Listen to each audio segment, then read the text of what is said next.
మన్నం వీరుడు అల్లూరి సీతారామరాజు గారి జిల్లాకి వచ్చినందుకు నాకు చాలా ఆనందంగా ఉంది. ఒక మహాత్ముడు నడిచిన నేల ఇది. గిరిజన ప్రజలకి అండగా ఉన్న ఒక మహానుభావుడి పేరు పెట్టిన నేల ఇది. ఆయన తిరిగాడిన నేల, ఆయన పోరాడిన నేల. ఆ నేలకి ఈ రోజున డోలీ రహిత గ్రామాలుగా ఉండాలి, డోలీ రహిత గ్రామాలుగా ఉండాలి మన రాష్ట్రంలో, ముఖ్యంగా మన ఏజెన్సీ ప్రాంతాల్లో ముఖ్యమంత్రి గారు సంకల్పించారు. 2017లో కూడా పోరాట యాత్రప్పుడు నేను తిరుగుతా పాడేరు, అరకు ప్రాంతంలో, ఆంధ్ర ఒరిస్సా బార్డర్లో ఈ పర్యటన చేస్తా ముఖ్యంగా గిరిజన ప్రజల కష్టాలను అర్థం చేసుకున్నవాడిని. ఆ రోజున గిరిజనుల ప్రజలకి నేను ఒకటే మాట ఇచ్చాను. అందరూ వచ్చి మా ఊర్లోకి రా, మా తాండాలోకి రా అంటే నేను ఒకటే చెప్పాను, నేను వచ్చి ఏం చేయలేను, నాకు అధికారం లేదు. అంటే నీకు అధికారం ఉన్నా లేకపోయినా పర్లేదు, నీ మనసులో పడితే ఏదో ఒక రోజు చేస్తామా కానీ నన్ను ఆ రోజు తీసుకుపోయారు. ఈ రోజున మీ అందరి ఆశీస్సులు,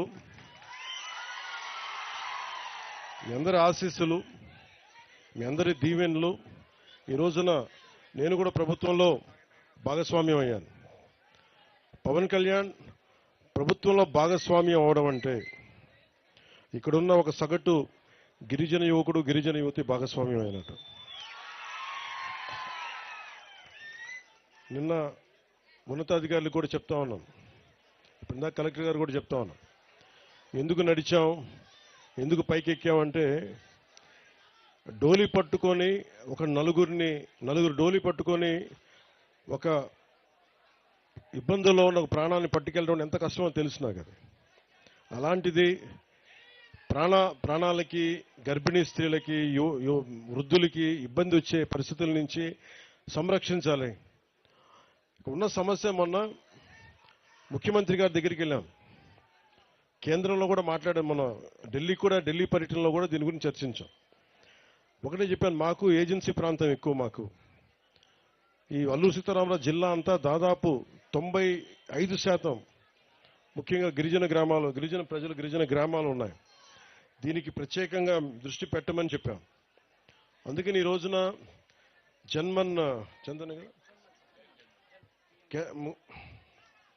ప్రధానమంత్రి గారి పథకం, ప్రత్యేక కేంద్ర ప్రభుత్వం పథకం పిఎం జన్మన్ అని, ప్రధానమంత్రి జనజాతి ఆదివాసీ న్యాయ మహా అభియాన్ అని. దీని కింద రోడ్లు కానీ, రోడ్లు సౌకర్యాలు కానీ వాటి కిందకు వచ్చే విధానం ఇది, ఈ పాలసీ ఇది. దాంట్లో భాగంగా 100 కంటే ఎక్కువ ఉండాలి ఆ జనాభా. 100 కంటే తక్కువ ఉంటే ఈ పథకం అమల్లోకి రాదు. సో మేము మాట్లాడుకొని ఇక్కడున్న కృష్ణతేజ గారితో కానీ, కలెక్టర్ గారితో కానీ, ఉన్నతాధికారులతో మాట్లాడి ఏం చేయాలి, ఇన్ని సంవత్సరాలైనా 70 సంవత్సరాలైనా ఇంకా డోలీలతోటి ఇబ్బందులు పడుతూ ఉన్నారు ప్రజలు, పైకి రాలేకపోతున్నారు, అవసరమైన అత్యవసర పరిస్థితుల్లో వాళ్ళకి ఇబ్బందులుగా ఉన్నాయని మాట్లాడుకుంటా ఉంటే, ముందుగా పంచాయతీరాజ్ శాఖ తీసుకున్నందుకు నేను మీకు ఏదైనా చేయగలుగుతున్నాను ఈ రోజున అంటే, ఈ రోజున దాదాపు 105 కోట్ల రూపాయల 33 లక్షల రూపాయల రోడ్లను ఈ రోజున మనకి శంకుస్థాపన చేశాం. ఇది చేయగలిగానంటే ఇక్కడున్న యువతీ యువకులు, పెద్దలందరూ కూడా మమ్మల్ని మా కూటమి ప్రభుత్వాన్ని గెలిపించారు. 1 కాదు 2 కాదు మెజారిటీ. మీరు 164 సీట్లు ఇచ్చారు, మాకు 21 పార్లమెంట్ సీట్లు ఇచ్చారు. ముఖ్యంగా ఏజెన్సీ ప్రాంతంలో మనకి పార్లమెంట్ సీట్లు రాకపోయినా కానీ, ఇందాక జర్నలిస్ట్ సోదరులు అడుగుతా ఉన్నారు, మీరు ఇక్కడ గెలవలేదు కదా, మీ కూటమి ప్రభుత్వం ఈ నియోజకవర్గంలో లేదు, ఈ పార్లమెంట్ నియోజకవర్గం మీ కింద లేదు అన్నప్పటికీ నేను ఒకటే చెప్పాను, ప్రజలు మాకు ఓట్లు వేసినా వేగిపోయినా మేము మీకోసం పనిచేస్తాం. అది ఎప్పుడు మీరు ఓట్ల కోసం మేము చేయలేం. ఈ రోజున ఇదే 105, 103 కోట్లు కనుక పెడితే దీనికి మొత్తం కలిపి 4,000 మంది లబ్ధి పొందుతారు, అంతే కదా. అని మీరు ఊహించండి, 100 కోట్ల పైన పెట్టుబడి పెడితే కేవలం దీని ద్వారా లబ్ధి పొందేది 4,500 గిరిజనుల మటుకే. కానీ మేము ఎలా చూస్తున్నామంటే దీన్ని ఇక్కడ ఓట్లు వేయలేదు. అయినా కానీ వీటన్నిటిని అధిగమించి ఎందుకు వచ్చామంటే, ఇదే 100 కోట్లు ముఖ్యమంత్రి గారు తన నియోజకవర్గంలో పెట్టుకోవచ్చు, నేను కాకినాడలో పెట్టుకోవచ్చు, లేదంటే ఇంకో ప్రాంతాలకు పెట్టుకోవచ్చు. కానీ మీరు ఓట్లు వేసినా వేయకపోయినా ఎందుకు వచ్చాము ఇక్కడికంటే, మీ కష్టాల్లో మేము పాలు పంచుకుంటున్నాం, భాగస్వామ్యం తీసుకుంటున్నాం. మీ కష్టాల్లో, మీ కన్నీళ్లలో మేము ఉన్నామని చెప్పడానికి.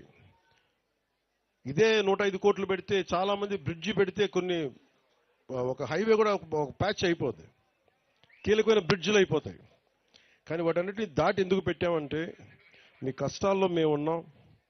మీరు ఓట్లు గత ప్రభుత్వంలో ఆ పార్టీకి వేసినా కానీ మేము మనసు పెట్టి ఇక్కడికి వచ్చాం. మేము మీకు నిలబడతాం, ఆసరాగా ఉంటామని తెలియజేయడానికి ఇన్ని ప్రాజెక్టులు, ఈ రోజున ఇన్ని రోడ్ ప్రాజెక్టులు మీకోసం పెట్టాం.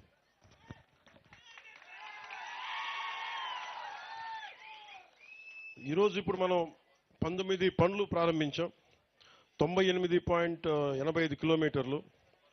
దీంట్లో 105 కోట్ల 33 లక్షలు మనం జాతీయ ఉపాధి హామీ పథకం, దాంట్లో జాతీయ ఉపాధి హామీ పథకం నుంచి 72 కోట్ల 20 లక్షలు, 33 కోట్ల 13 లక్షలేమో పంచాయతీరాజ్ మనకి ఇంజనీరింగ్ శాఖ నుంచి. వీటికి లబ్ధి పొందేది 72 గ్రామాలు, జనాభా 4,369 మంది. సరిగ్గా చెప్పాలంటే అనంతగిరి మండలం పినకోట గ్రామ పంచాయతీ గుమ్మంతి గ్రామం నుండి రాచకిల్లం గ్రామం మీదుగా రెడ్డిపాలెం గ్రామానికి పంచాయతీరాజ్ నిధులతోటి 5.5 కిలోమీటర్ల మేరకు 5.86 కోట్ల అంచనాతోటి తారు రోడ్డు నిర్మాణానికి పంచాయతీరాజ్ ఇంజనీరింగ్ విభాగం ద్వారా పనులు చేయడానికి ఈ రోజున శంకుస్థాపన చేశాం. దీనివల్ల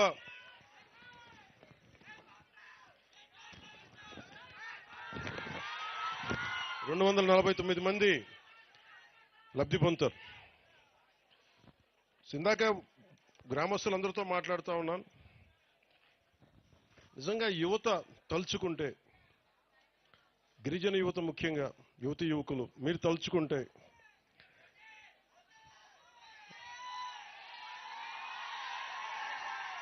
తలుచుకుంటే మార్పు వస్తుంది. గత ఎన్నికల్లో 6 నెలల క్రితం యువత ఒక బలంగా ఒక మాట అనుకున్నారు, మార్పు రావాలి అని. మీరు మార్పు వచ్చింది, మీకు రోడ్లు పడ్డాయి. మార్పు వచ్చింది, పంచాయతీ సర్పంచులకి విలువ లేని పరిస్థితుల్లో పంచాయతీ సర్పంచులు భుజాలు తలగరేసి మేము సర్పంచులను చెప్పుకునే స్థాయికి మేము పెట్టాం. మొన్న ముఖ్యమంత్రి గారి దృష్టికి ఇదే తీసుకెళ్లాను. ఇద్దరం ఒక గంట సేపు కూర్చున్నాం. గంట సేపు కూర్చొని మాట్లాడింది, మేము కూర్చొని వేరే ఏం మాట్లాడాలి. నేను మాట్లాడిందల్లా గిరిజన ప్రజల స్థితిగతుల గురించే మాట్లాడాను. మీకు ఆదాయం ఎలా పెరగాలి, రోడ్లు కనెక్టివిటీ ఎలా ఉండాలి, నీటి అవసరాలు ఎలా తీర్చాలి, కరెంట్లు ఎలా ఉంది, అలాగే అంగన్వాడీ కేంద్రాలు సరిగ్గా ఉన్నాయా, వాటి రిపేర్లు చేయాలా అని ఇవే మాట్లాడుకున్నాం. మాట్లాడుకొని ప్రధానమంత్రి గారు వచ్చాక ఇలాంటి ఇలాంటి పాలసీల కింద ఇంతకుముందు 250 ఉంటే కానీ రోడ్లు పడేవి కావు. ప్రధానమంత్రి గారు వచ్చాక కనీసం 100 మంది ఉంటే చాలు రోడ్డు వేసేయమని చెప్పారు. ఆ పథకం కింద కొన్ని రోడ్లు. ఇది మన నరేంద్ర మోదీ గారికి మన కృతజ్ఞతలు చెప్పుకోవాలి. ఆయన సంకల్పం, అది ఆయన మహాసంకల్పం. అలాగే ముఖ్యమంత్రి గారి దృష్టికి తీసుకెళ్లారు. సార్ కనీసం ఇన్ని గ్రామాలు ఉన్నాయి, 4,612 పంచాయతీలు ఉన్నాయి, దాదాపు 2,000 పైచిలుకు గ్రామాలు ఉన్నాయి. వీటికి మనం ఏం చేయగలం అంటే బడ్జెట్ ఎంత అని అడిగారు. ఆ రోజున మనం కలెక్టర్స్ కాన్ఫరెన్స్లో కలెక్టర్ గారు కూడా ఆ రోజు ఉన్నారు. అడిగినప్పుడు ఒకటే చెప్పారు, కనీసం 2,869 కోట్ల రూపాయలు ఖర్చు అవుద్ది ఈ గ్రామాలన్నీ కలపడానికి. కానీ లబ్ధి చేకూరేది మటు చాలా తక్కువ మందికి. ప్రజలు చిక్కగా ఒక చోట ఉండరు కాబట్టి. అయినా కానీ ఆయన ఏం చెప్పారంటే, కనీసం మనం ముందు వీటితో ప్రారంభిద్దాం, తర్వాత ఒక్కొక్క విడతగా ఒక్కొక్క సంవత్సరానికి 350 కోట్ల చొప్పున దీనికి పెట్టుబడి పెడదాం. అలాగే మిగతా డబ్బు కేంద్ర ప్రభుత్వం, నరేంద్ర మోదీ గారి నాయకత్వంలో కేంద్ర ప్రభుత్వం మనకి వచ్చే పథకాల నుంచి ఆ డబ్బుని ఇక్కడే ఖర్చు పెట్టిపోతున్నాం. సో మేము దీనికి ఎందుకు చెప్తున్నానంటే, 70 సంవత్సరాల ఈ పాలనలో గిరిజన గ్రామాలని మిమ్మల్ని వదిలేశారు. ఇది గిరిజన ప్రాంతాలని ఉన్నాయా అంటే అభివృద్ధి చేశారంటే చేయలేదు, చేయలేదని చెప్పట్లా, ఉంది. దీనికి పార్టీలు కొన్ని పెడితే దీనికి బాగా పనిచేసిన అధికారులు కొంతమంది ఉన్నారు. ముఖ్యంగా ITDA, integrated tribal development authority, ఆ ఏజెన్సీని ప్రమోట్ చేసిన వ్యక్తి శంకరన్ గారు. ఈ రోజున ఐటీడీఏ గుర్తుపెట్టుకోవాల్సింది శంకరన్ గారి పేరు. ఐఏఎస్, ఆయన్ని నిరంతరం గుర్తుపెట్టుకోవాలి. మహానుభావుడు. అంటే ఒక అధికారికి ఒక నిజమైన ఒక రాజకీయ నాయకుడు కనుక అండ ఉంటే శంకరన్ గారు చేసి చూపించారు. ముఖ్యంగా గిరిజన ప్రాంతాల్లో అందరూ చెప్తా ఉంటాయా, మేము రాజకీయ నాయకులు ఎంత నమ్ముతామో తెలియదు కానీ మా ఐటీడీఏ వాళ్ళని నమ్ముతాం, అంత బలంగా నమ్ముతాం అని చెప్తారు. సో నేను మీ నమ్మకం గెలుచుకోవడానికి వచ్చాను ఈ రోజున. కాకపోతే ఏదైతే ఈరోజు రోడ్డు వేసి ఇట్లా కాదు, ఈ 5 సంవత్సరాలు పనిచేస్తాం. పనిచేసిన తర్వాత మీరు ప్రోగ్రెస్ రిపోర్ట్ ఇవ్వండి, మీరు బాగా చేశారు, సంతోషం, మీకు అండగా ఉంటాం వచ్చే ఎన్నికలకి అని చెప్పండి. ఎందుకంటే ఇంకొకటి, యువత ఇక్కడ మాట్లాడుతూ ఉంటే గంజాయి ఎలా ఉందో, నిన్న మాట్లాడుతూ ఉంటే సాలూరు వైపు వెళ్తే ఇస్తారు. మా ఇంట్లో వాళ్ళు నా కోసం ఎంత తపన పడతారో తెలియదు కానీ మీరు పడే తప్ప నా కన్నీళ్ళు తెప్పిస్తాను. నాకు నిన్న ఇలాగే మనం కూర్చొని అన్న ఐ లవ్ యూ అంటుంటే నేను ఐ లవ్ యూ టూ అని చెప్పాను.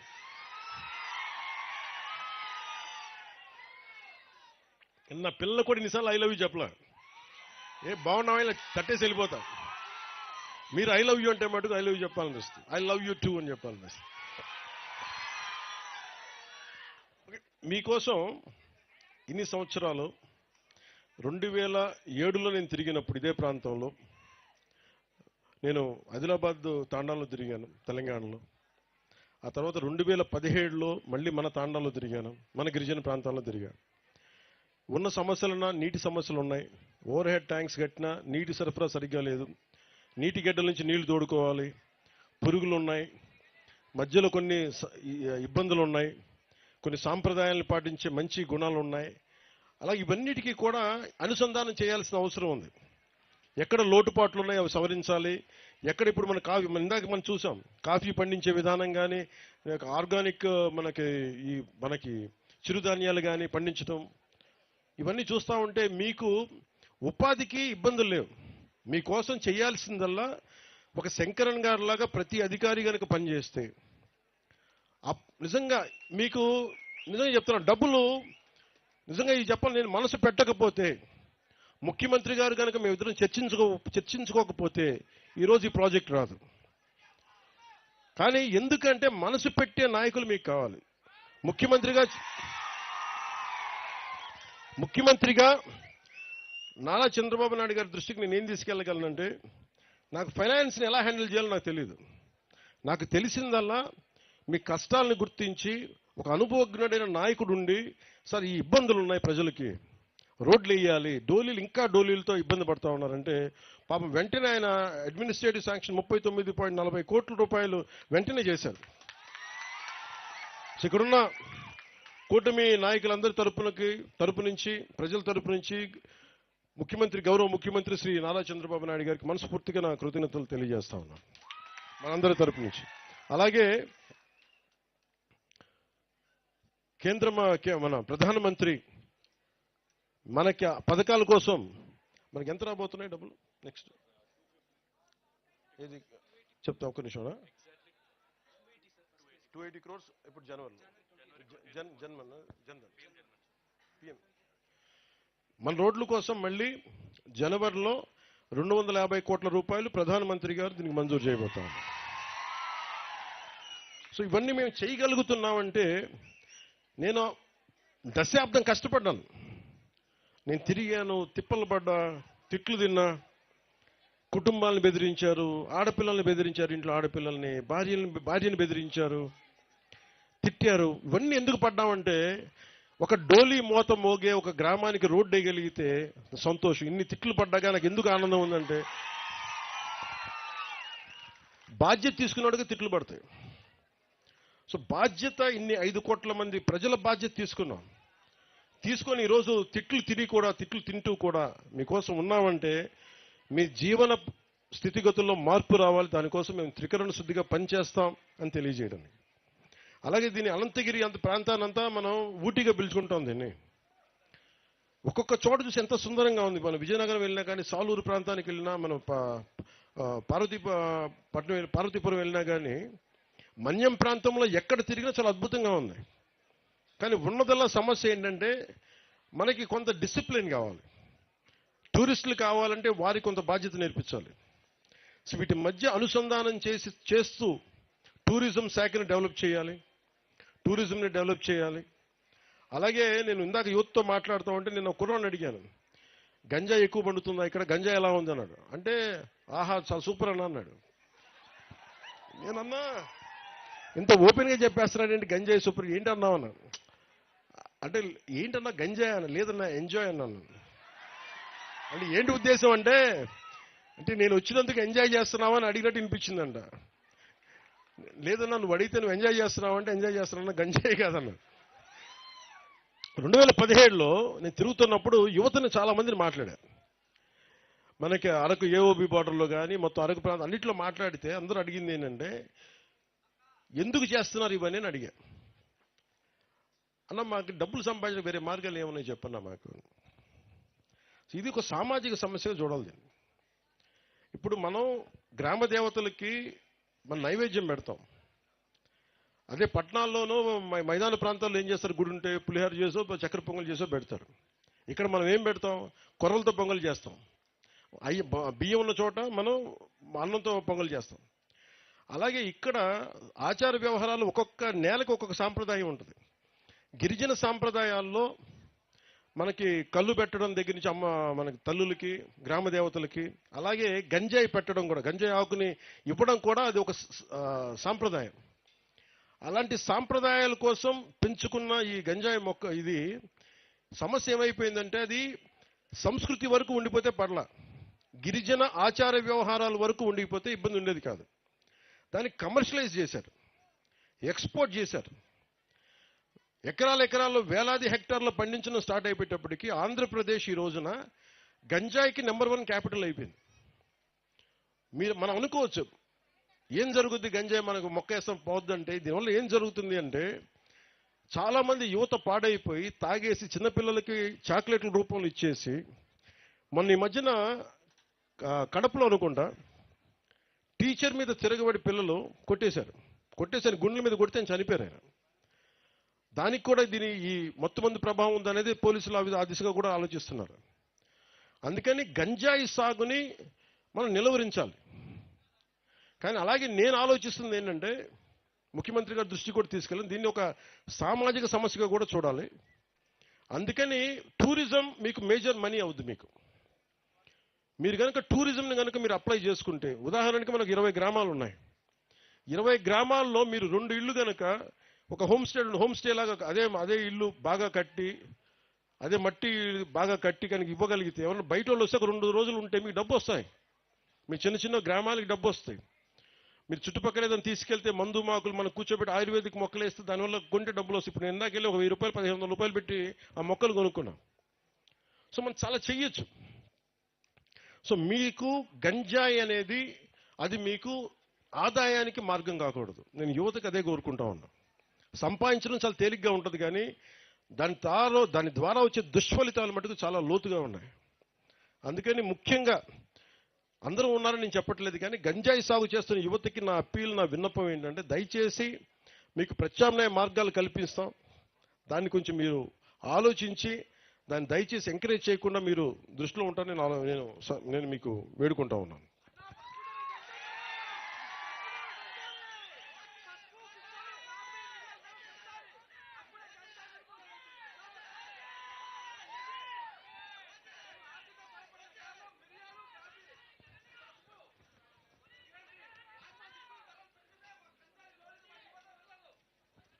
ఒక్క నిమిషం చెప్పండి, మళ్ళీ చెప్పండి. పంట రేటు పెంచాలా? ఓకే, నాకు అర్థమైంది. కాఫీ, పసుపు ఈ మిరియాలు స్పైసెస్ అన్నీ మనకేం లేదు. 1000 గజాల్లో కూడా చాలా ఒక 4 మంది బతికే అంత ఆదాయం ఉంటుంది. నీటి సమస్య లేదు. మొక్క మొలవని చోట కూడా నీటిని పట్టుకోగలరు. గాలిలో ఉండే తేమని ఇలాగే మన బంతి ఎలా కట్టారో, బంతి దారాలు ఎలా కట్టారో, బంతిమాల అలాగే చైన్లు వేలాడి తీస్తే ఆ గాలి వెళ్తూ ఆ తేమలో, గాలిలో ఉన్న తేమ పట్టుకునేది నీటిని పట్టుకునే టెక్నాలజీ కూడా ఉంది. మన గిరిజన గ్రామాల్లో మనకి ఇంత నీటి గేట్లు ఉన్నాయి. నీటికి ఇబ్బంది పడతామని నిజంగా దీనికి కావాల్సింది ఏంటంటే మీకోసం త్రికరణ శుద్ధిగా పనిచేసే వ్యక్తులు కావాలి మీకు. మనకి ముఖ్యమంత్రి గారు ఉన్నారు, నేను పని చేయడానికి నేనున్నాను మీ దగ్గర. మీ కష్టాలు నిన్న విజయనగరంలో కూడా చెప్పాను. నేను ప్రతి 2 నెలలకి 15 రోజులు మన మన్యం ప్రాంతంలోనే తిరిగి మీకు సాధక బాధలు అన్నీ తెలుసుకొని, ఎందుకంటే మీరు గంజాయిని మీరు వదిలే వరకు నేను మిమ్మల్ని వదలను. మీ జీవితాలు, మన ఆడబిడ్డల, గిరిజన ఆడబిడ్డల జీవితాలు బాగయ్యే వరకు నేను అప్పుడుగా రిటైర్ అవ్వను. మీరు సంతోషంగా ఉండాలి. మీరు మన ఎందుకంటే నాకు గిరిజన ఆచార వ్యవహారాల మీద అపారమైన నాకు గౌరవం. నాకు సో మీ అందరికీ నేను మీకోసం పనిచేసే మీ ఇంట్లో వాడు ఒకడు ఉన్నాడు అనుకోండి. ఇక్కడ నేను ఎందుకు నడిచానో కూడా చెప్తా. నేను కలెక్టర్ గారు కూడా అన్నారు, ఎందుకు సార్ కొంచెం మనకి ఎందుకు అంటే, నాకు ఇక్కడ రావడానికి డీజీపీ గారు కూడా సముఖం చూపించలా. మబ్బు పట్టేసింది, ముసురుగా ఉంది, లేదంటే మనకి ఫాగ్ ఉంది, మంచు తెరలు ఉన్నాయి, లోపలికి వెళ్ళాలి, ఎలాంటి ఇబ్బందులు ఉంటాయి, మాకు రైట్గా లేదు అనేది నాకు ఒత్తిడి పెట్టినా, మీరు కావాలంటే తర్వాత వెళ్దురు కానీ మళ్ళీ అంటే నేను చెప్పాను, ఈరోజు అనుకున్నా మా వాళ్ళ కోసం నేను ఈరోజే వెళ్తాను. అంటే ఒక మంచి పని చేయడానికి ముహూర్తాలు ఉండవు. రోడ్డు వేయడం మంచి పని, దాహం తీర్చడం మంచి పని, అంగన్వాడీ బిల్డింగ్స్ కూలిపోతే వాటిని తిరిగి కట్టడం మంచి పని. మంచి పని చేసేవాడికి ఆపద ఉండదు. ఇదే నా నమ్మకం. ఇక నేను పుట్టినప్పటి నుంచి నేను ఎవరికి ద్రోహం చేసిన వ్యక్తిని కాదు. అందరూ బాగుండాలని కోరుకునేవాడిని, రాష్ట్రం బాగుండాలని తపన పడేవాడిని, దేశం బలంగా ఉండాలని కోరుకునేవాడిని. ఆ బలంగా ఉండాలని కోరుకునేవాడిని కాబట్టి రాగానే మన పంచాయతీలకి అప్పుడు దాకా 200-300 ఉండే మన స్వాతంత్ర దినోత్సవకి జరుపుకోవడానికి ఇచ్చే డబ్బులు 100ని 10,000 చేసాం, 250ని 25,000 చేశాం మనం. అంతే కదా. అంటే నేను మనందరి దేశ క్షేమం, సమాజ క్షేమం, మన క్షేమం కోరుకునేవాడిని. సో మీకు కోరుకునేదల్లా మేము ఇక్కడున్న నాయకులందరూ కూడా, వేదికపైన ఆశల నాయకులు కానీ, ఉన్నతాధికారులు కానీ అందరం కూడా పనిచేయడానికి సంసిద్ధంగా ఉన్నాం. నాకు మీ నుంచి మిమ్మల్ని కోరుకునేది మీరు కొంచెం సహకరించండి. ఒకసారి ఒక కొత్త ఆలోచన వచ్చినప్పుడు మీకు ఇబ్బందిగా ఉండొచ్చు, మీరు చెప్పండి. ఇలాంటి సెమినార్స్ ఇలా కూర్చొని సభలు పెట్టుకుందాం, మీకు ప్రభుత్వం తరపు నుంచి మీకైనా ఇబ్బందులు ఉన్నాయి, లేదంటే నాయకులు తీరు నచ్చలా, అధికారులు తీరుతెన్నులు నచ్చలా, మీరు మొహమాటం లేకుండా చెప్పండి. నన్ను ఎన్నోసార్లు తిడతారు కదా, సరిగ్గా చేయలేదని. నేను భరిస్తాను. ఎందుకు భరిస్తానంటే నేను పని చేయడానికి ఒప్పుకున్నా, ఒకసారి లేనప్పుడు, కుదరినప్పుడు కూడా నేను చెప్తాను మీకు. ఇది డెమోక్రసీ, ఇది ప్రజాస్వామ్యంలో మనం ఏం చేయగలం, ఒకరినొకరు మాట్లాడుకోవాలి. ప్రభుత్వాన్ని నడిపే వ్యక్తులు వాళ్ళ సమస్యలు తెలుసుకోవాలి. మీ సమస్యలు విన్నప్పుడు కూడా మేము ఎంత సాధ్యాలు కూడా మేము చెప్తాను మీకు. అందుకనే కొన్నిసార్లు వెంటనే రోడ్డు వేసామంటే వెంటనే రోడ్డు వేయడానికి టెండర్ పిలవడానికి 45 రోజులు పడుతుంది.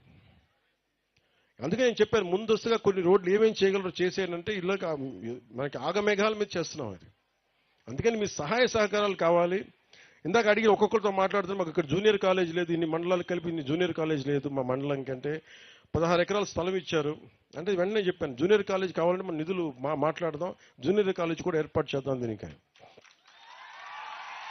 ఇవి నేను రాజకీయాల్లోకి రాకముందు నేను నేర్చుకుంది ఏంటంటే ప్రజల దగ్గరికి వెళ్ళినప్పుడు సమస్యకు పరిష్కారాలు దొరుకుతాయి. అందుకే నేను ఎప్పుడు మీతో మమేకం అవడానికి సిద్ధమవుతాను. నేను కోరుకునేదల్లా ఈ సభాముఖంగా మీరు నా మీద పడకుండా కనుక నన్ను ఇంటరాక్ట్ అయితే నేను ఇంకెక్కువ పని చేస్తాను. ఎందుకంటే మీరు మీరు సినిమాలో చెప్తారు ఓజీ అంటారు, ఏదో అరుస్తూ ఉంటారు కదా. నా స్వప్నం, నా కళ, విను, నా స్వప్నం, నా కళ నా ఒక్కడి కోసం కాదు, నా ఓజీ కోసం కాదు, సినిమా కోసం నేను ఎప్పుడు కలగన్నా. నేను దేశం కోసం కలగన్నా, దేశంలో ఉన్న ప్రజల కోసం కలగాను. ఈ పేరు, ఈ బలం, మీ ప్రేమాభిమానం ఇవన్నీ కలిపి 4 రోడ్లు వేస్తే జన్మ ధన్యం అనుకున్నాను. ఈరోజు 4 కాదు 29 రోడ్లు వేస్తున్నాం ఒక్క రోజులోనే. ఇంకొక నెలలో సీఎం గారు పాప చంద్రబాబు గారు ఏమనగా ప్లీజ్ దయచేసి మనం లేదు వినండి, మన గౌరవ ముఖ్యమంత్రిగా మనం గౌరవిద్దాం. నేను డిప్యూటీ సీఎం గారు నన్ను గౌరవించారు కదా, సంతోషం. ప్లీజ్. ఏమవుతాయంటే వేదిక పైన నాయకులు ఉన్నారు, వాళ్ళకి ఇబ్బంది పడకూడదు కదా, మీ దగ్గర నడిపించారంటారు కదా, నన్ను తిడతారు మళ్ళీ. ముఖ్యమంత్రి ఎవరని కాదు, ఎవరు బాగా పనిచేశారని. ముఖ్యమంత్రి గారు ఆయన అనుభవం చాలా కీలకం, చాలా కీలకం. ఈరోజు 40 కోట్లు కావాలి మన గిరిజన గ్రామాలకంటేనే వెంటనే ఆయన ఒక అరగంట మొత్తం అందరిని పిలిచి మాట్లాడారు. ఇవ్వగలమా అంటే వెంటనే ఇచ్చేద్దాం, వెంటనే చేశాం. సో అందుకని మనస్ఫూర్తిగా ఆయన మరోమారు మీ అందరి తరపున కూడా ఇంకోసారి ఆయనకు ధన్యవాదాలు తెలుపుతాం. ఇంకా డబ్బు లేకపోతే నాలాంటోడు ఎన్ని పాదయాత్రలు చేసినా ప్రయోజనం లేదు. సో మనసు ఉండాలి, దానికి బుద్ధి ఉండాలి. సో మనసు బుద్ధి రెండు కలిస్తే ఆంధ్రప్రదేశ్ అభివృద్ధి. సో మీ అందరికీ మరోమారు ధన్యవాదాలు తెలుపుకుంటూ, ఎస్పీ గారు ఇందాక ఇప్పుడే చెప్తా ఉన్నారు, నోటు గాంజా అనేది పోస్టర్ రిలీజ్ చేస్తామని చెప్పారు. ఒకసారి ఎస్పీ గారిని ఇంకా మిగతా డిఎస్పీస్ కూడా ఒకసారి ఎవరైతే ఉన్నారో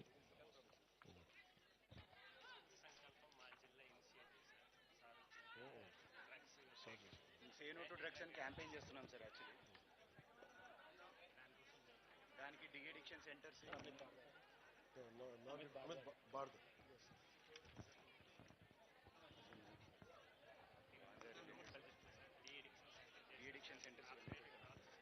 ముందుగా అంటే గాంజా రాష్ట్రం అంతా ఇబ్బంది అయిపోయింది. మొన్న కేంద్రం నాయకులతో కూడా మాట్లాడినప్పుడు ఆంధ్రప్రదేశ్ హబ్ అయిపోయింది గాంజాకి, డ్రగ్స్కి. దీనిపై చర్యలు తీసుకోవాలనే క్రమంలో భాగంగా ముఖ్యంగా అల్లూరు సీతారామరాజు జిల్లా నుంచి మన అమిత్ బర్దర్ గారు, ఎస్పీ గారు ఇది ఇనిషియేట్ చేశారు. ఇది యువత గంజాయిని సేవించడానికి బానిసలు అయిపోతే మటుకు జీవితం, ఆరోగ్యం ఎలా దెబ్బతింటుంది, ఎలా కోల్పోతున్నారు, ఏమైపోతుందంటే మనం నేర ప్రవృత్తి పెరిగిపోతుంది. మన మనసులో 100 ఆలోచనలు వస్తే అన్ని ఆలోచనల మీద మనం మాట్లాడడం. అదే కనుక మాదక ద్రవ్యాలు తీసుకుంటే చేసేయచ్చని ఒక బలం వచ్చేస్తుంది. అందుకే ఈ మాదక ద్రవ్యాలు చాలా డేంజరస్. అది కూర్చొని చూడండి, పసిబిడ్డల్ని పాడు చేసేయటం కానీ, చంపేయటం కానీ, ముసలోళ్ళని చంపేయటం కానీ, ఇవన్నీ చాలా ఇబ్బందికరమైన పరిస్థితులు ఉన్నాయి. అందుకని ఇనిషియేటివ్ స్టార్ట్ చేశారు. అలాగే దీంట్లో గంజాయి వల్ల సమాజంపై పెరుగుతున్న దుష్ప్రయోజనాలను తగ్గించడానికి మాదక ద్రవ్యాల వ్యతిరేక అవగాహన కార్యక్రమమైన స్వచ్ఛ సంకల్పం అని అల్లూరు జిల్లా పోలీసులు ప్రారంభించారు. దాంట్లో భాగంగా డ్రోన్ కెమెరాస్ తోటి గంజాయి పంటను గుర్తించి దాన్ని ధ్వంసం చేయడం, గంజాయి సాగుకు బదులుగా ఇందాక మీరు చెప్పినట్టుగా పసుపు, అలాగే ఇలాంటి పంటలన్నీ కూడా కాఫీలు కానీ, అలాగే స్పైసెస్ కానీ ఇవన్నీ పండించే వాటి విత్తనాలను పెంచడం, అలాగే వాటిని సాగు చేయడం, గిరిజన యువత కోసం స్వయం ఉపాధి కోసం స్కిల్ డెవలప్మెంట్ కోర్సులో ట్రైనింగ్లు ఇప్పించడం ద్వారా ఉపాధి కల్పించడం, టూరిజంని డెవలప్ చేయడం, అలాగే పాడేరు జిల్లా ఆసుపత్రిలో డి అడిక్షన్ సెంటర్ని ఏర్పాటు చేసి గంజాయికి బానిసలైన వారికి వైద్యం ఇప్పించడం, అల్లూరు జిల్లా పోలీసులు తరచుగా గ్రామాల్లో పర్యటించి గంజాయి వల్ల కలిగే ఈ దుష్ఫలితాలని ప్రజలందరికీ వివరించి దూరంగా వాళ్ళందరినీ ఉండేటట్లు సరైన అవగాహన కల్పించడం, ప్రజలందరూ పోలీసు వారు కలిగిస్తున్న ఈ పై వాటిని సద్వినియోగం పరుచుకొని మాదక ద్రవ్యాలకి దూరంగా ఉండి మీ భవిష్యత్తుని బంగారుమయం చేసుకోమని మనస్ఫూర్తిగా కోరుకుంటున్నాను.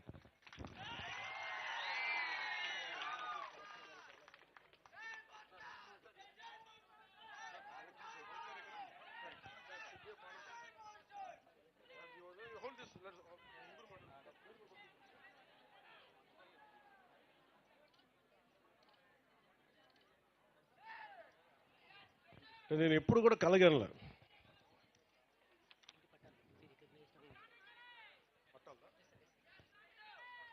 అలాగే ఇంటి పట్టాల సమస్య కూడా నా దృష్టికి తీసుకొచ్చారు మన మన ప్రజలందరూ.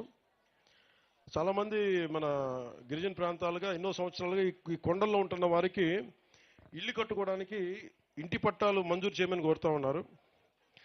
ఇది ఈ రికగ్నిషన్ ఆఫ్ ఫారెస్ట్ రైట్స్ కింద చట్టం కింద వెంటనే పట్టాలు మంజూరు చేసే దిశగా అత్యంత త్వరలో యుద్ధ ప్రాతిపాదికన మీకు పట్టాలు ఇవ్వడం కోసం జిల్లా కలెక్టర్ గారిని వెంటనే ఒక అదాలత్ని ఒక ఏర్పాటు చేసి మీకు పట్టాలు లభించేలా న్యాయం చేయమని వారిని విజ్ఞప్తి చేస్తా ఉన్నాం.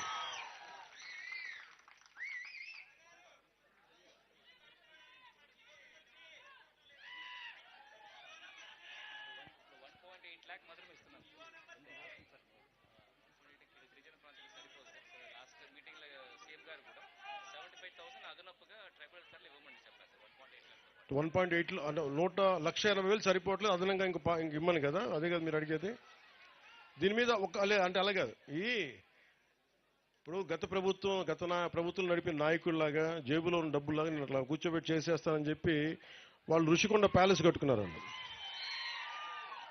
నేను దాన్ని అందరితో మాట్లాడి, సీనియర్ నాయకులందరితో మాట్లాడి, అధికారులతో మాట్లాడి దానికి అదనంగా ఎలా నిధులు లభించాలి, 1,80,000 దాటి ఎలా అదనంగా నిధులు ఇవ్వాలి, దాని మీద మాట్లాడి నేను దాని దిశగా ఆలోచిస్తాను. కొంచెం సమయం అన్నా. అంటే కొన్ని ఇళ్లకి చాలా మంది సిఎస్ఆర్ ఫండ్స్ ఉన్నాయి, కొంతమందితో మాట్లాడతాం. అది వ్యక్తిగతంగా మేము చేయగలిగేది. అంటే మేము మనసు పెట్టి పనిచేస్తాం. మీరు కొంచెం పెద్ద మనసుతోటి 1,80,000 ఇంకా బలమైన ఇల్లు కట్టొచ్చని టెక్నాలజీస్ ఉన్నాయి, అవి కూడా ఆ దిశగా కూడా ఆలోచిస్తాం. అంటే ఈ మాట చెప్పి నేను ముగిస్తాను సభ. మీరు ముఖ్యంగా ఒక్క నిమిషం, గత ప్రభుత్వం ఏం చేసిందో మీకు తెలుసు. ఒకసారి మీరు అల్లూరు సీతారామరాజుని గుర్తుపెట్టుకుంది నేల. మీ హక్కుల కోసం పోరాడే వాళ్ళని గుర్తుపెట్టుకోండి. కూటమి ప్రభుత్వం 100 మందికి దాటి 250 మంది ఉంటే తప్ప మేము రోడ్డు వెయ్యం అనే పద్ధతి నుంచి నరేంద్ర మోదీ గారు వచ్చాక 100 మంది ఉన్నా చాలు రోడ్డు వేస్తామని చెప్పారు. ఈరోజు రోడ్లు వేస్తా ఉన్నాం. అలాగే 100 మంది లోపున ఉంటే దాని మీద కూడా ఒక ఆలోచిస్తూ ఉన్నారు. అవి నిధులు ఉన్నా లేకపోయినా మీకోసం ఆలోచిస్తూ మేము 20 మంది ఉన్నా, 30 మంది ఉన్నా, 40 మంది ఉన్నా ఈరోజు రోడ్లకి వేయడానికి శ్రీకారం చుట్టాం. అలాగే మీరంతా చేసేది ప్రకృతి వ్యవసాయం. ప్రకృతి వ్యవసాయానికి కావాల్సింది మార్కెటింగ్ కెపాసిటీ కావాలి. 1 సెంటు భూమి కూడా వేస్ట్ అవ్వకుండా మీరు పంటలు పండించగలిగే స్థాయి కనుక వస్తే మీకు గంజాయి వైపు వెళ్లాల్సిన అవసరమే ఉండదు, మీకు బాగుంటాయి. అలాగే ఆరోగ్య ఫెసిలిటీస్ మటుకు చాలా బాగా చేస్తాం.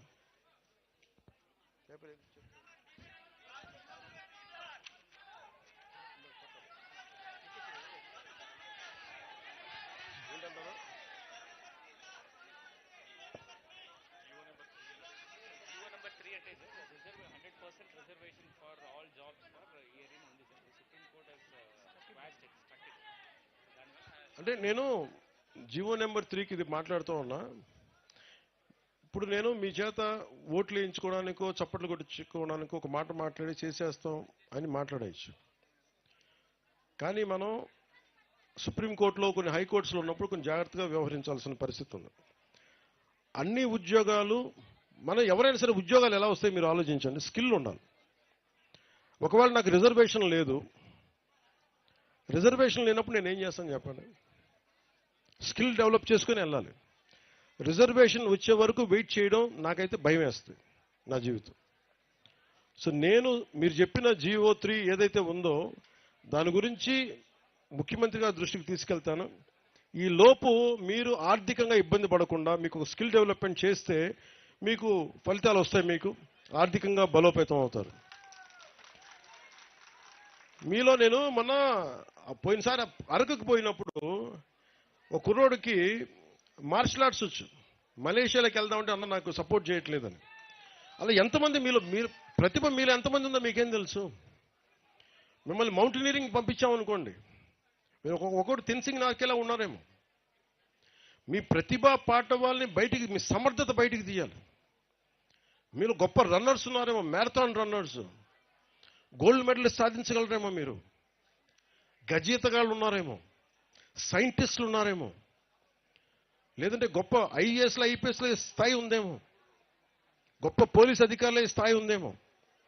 ఇవన్నీ మనకు తెలియదు కదా. అందుకని ఈ ప్రభుత్వం పెట్టింది ఏంటంటే స్కిల్ డెవలప్మెంట్ మీద దృష్టి ఎక్కువ పెట్టింది. హక్కులతో పాటు, జీవోతో పాటు, కాన్స్టిట్యూషన్ పరంగా, రాజ్యాంగ పరంగా ఎలాంటి హక్కులు లభించేలాగా ముందుకు తీసుకెళ్లడంతో పాటు స్కిల్ డెవలప్మెంట్ చాలా బాధ్యతగా తీసుకున్నాం. అందుకనే నేను కోరుకుంటుంది ఏంటంటే ఇక్కడ సినిమా పరిశ్రమ కూడా రావాలి. వీళ్ళు ఎవరో బయట దేశాలకు పోతా ఉన్నారు. ఆ డబ్బులు కనుక ఇక్కడికి వస్తే ఇక్కడున్న 50 మంది ఆడపడుచులకు కానీ ఇక్కడున్న 25 మందికి ఒకరోజు షూటింగ్ చేస్తే డబ్బులు వస్తాయి మనకి. సో ఇట్లాంటివన్నీ ఆలోచించి నేను టూరిజం కూడా డెవలప్ చేయాలి, విదేశీయులు రావాలి, ఇవన్నీ ఆలోచించి మేము ముందుకెళ్తా ఉన్నాం. మీ సహాయ సహకారాలు కావాలి, మీరు అండదండలు కావాలి, మీకు అభివృద్ధి కావాలి. మనస్ఫూర్తిగా కోరి మీకోసం నిరంతరం పనిచేస్తామని తెలియజేసుకుంటూ ఇక్కడికి వచ్చిన కూటమి నాయకులందరికీ పేరు పేరున తెలుగుదేశం, జనసేన, భారతీయ జనతా పార్టీ నాయకులందరికీ, సర్పంచులకి, ప్రతి ఒక్కరికి పేరు పేరున ధన్యవాదాలు తెలుపుకుంటూ వేదిక పైన ఉన్న గౌరవ ఎమ్మెల్యేలు గారికి, ఎమ్మెల్యేస్ అందరికీ కూడా నా నమస్కారాలు, హృదయపూర్వక ధన్యవాదాలు తెలియజేసుకుంటూ ఈ కార్యక్రమాన్ని ఇంత విజయవంతంగా చేసిన మన కలెక్టర్ గారికి, ఎస్పీ గారికి, ఉన్నత పోలీస్ అధికారులందరికీ కూడా ధన్యవాదాలు తెలుపుకుంటూ నిన్నటి నుంచి ఈ రోజు దాకా దారి పొడవునా ఉన్న ప్రతి కానిస్టేబుల్ కూడా చేతులెత్తి నేను నమస్కరిస్తా ఉన్నాను. సో మనస్ఫూర్తిగా మీ అందరికీ, అలాగే ఈ రోజున నేను ఒక మాట చెప్పి ఫండ్స్ సరిపోవట్లేదంటే ఉన్న ఫండ్స్లో ఎలా అడ్జస్ట్ చేయొచ్చని ప్లాన్ చేసిన కృష్ణతేజ గారికి, పిఎస్ మధు గారికి, ఓఎస్డి వెంకటకృష్ణ గారికి కూడా మనస్ఫూర్తిగా ధన్యవాదాలు తెలియజేసుకుంటూ మరోమారు ప్రధానమంత్రి గారికి నా ప్రగాఢమైన కృతజ్ఞతలు తెలియజేసుకుంటూ ఈ కార్యక్రమాన్ని ఇంత తక్కువ సమయంలో మాకు అవకాశం ఇచ్చి పెట్టుబడులకి మాకు నిధులు సమకూర్చిన గౌరవ ముఖ్యమంత్రి గారికి, శ్రీ నారా చంద్రబాబు నాయుడు గారికి మనస్ఫూర్తిగా ధన్యవాదాలు తెలియజేసుకుని సెలవు తీసుకున్నాను. జై హింద్.